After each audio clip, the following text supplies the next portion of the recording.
वो जो झाड़ा होता है ना, जो पूंछ का, उसमें बजरंगबली का वास होता है। गोबर में लक्ष्मी जी का वास होता है। गौमूत्र में गंगा जी का वास होता है। 33 कोटि देवताओं का वास साक्षात भगवती गौमाता में है। अब ये बात मैं आपसे जो कह रहा हूं, ये ऐसे ही नहीं कह रहा हूं, ये मेरे अपने अनुभव है। जो लिखा है वो अपनी जगह ठीक है, लेकिन अपने अपने अनुभव होते हैं। हमने इस चीज को स्वयं महसूस किया और देखा है, और कई लोगों को इन चिकित्साओं के बारे में बताया, और उन्होंने उनको जब किया तो उनको लाभ हुआ है, वे लाभ ले रहे हैं। ऐसे कोई मामला नहीं हो रहा है।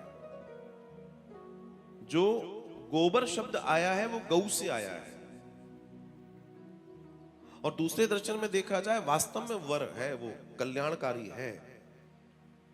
दूध, गोबर और गौमूत्र के आगे कुछ भी नहीं है गौ माता का। दूध का सर्वश्रेष्ठ दर्शन अगर कुछ है तो वह धृत घी, जो गौ माता का घी है, वो अमृत कहा गया। आयुर्वेद में उसको अमृत कहा गया है। अमृत, वास्तव में वो अमृत है। उससे श्रेष्ठ इस धरा पर कोई दूसरा दर्शन नहीं हो सकता। वनस्पति की हम समझें, वनस्पति की हम जाने, वो इतना इतना इतना कीमती है कि उसे समझने की जरूरत है, जानने की जरूरत है। अगर आप देसी गौवंश के किसी भी सूत्र से जुड़कर कुछ ना करें, आपको चपाती में ना लें, आप किसी में, क्योंकि आप जितना भोजन में घी डालकर लेंगे वो आपको प्रॉब्लम करेगा। चपाती में या भोजन में जहां भी आप घी डालेंगे आपको प्रॉब्लम करेगा, वो कहीं ना कहीं दिक्कत देगा। लेकिन अगर आप किसी में यूज न करें, सुबह एक टीस्पून, छोटा चम्मच, अगर आप सिर्फ निन्ने पेट बिल्कुल सुबह सुबह सीधे ले लें तो आपके जीवन को अमृतमय कर देगा। कल्पना के परे है कि वो क्या करेगा, आपकी मत सोच नहीं सकते। लेकिन होना विशुद्ध देशी गौवंश का घी चाहिए। वो क्या कल्याण करेगा, चाहे वो छोटा बच्चा हो या बड़ा हो, कोई हो, उसका कल्याण आपको समय रहते समझ में आ जाएगा।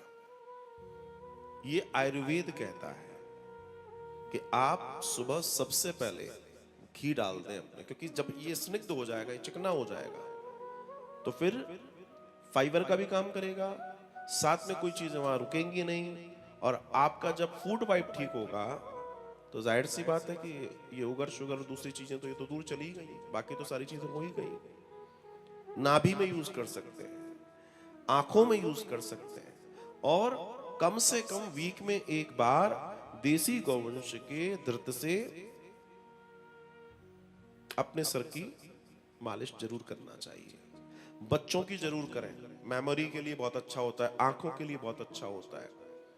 अब मैं कितनी सारी बातें आपसे कहूं, क्योंकि अगर मैं पूरी बात कहने लगूंगा तो आज यहीं पर डॉक्टरी हो जाएगी सारी। बाकी आप लोग मेहनत कर लीजिएगा, पढ़ लीजिएगा।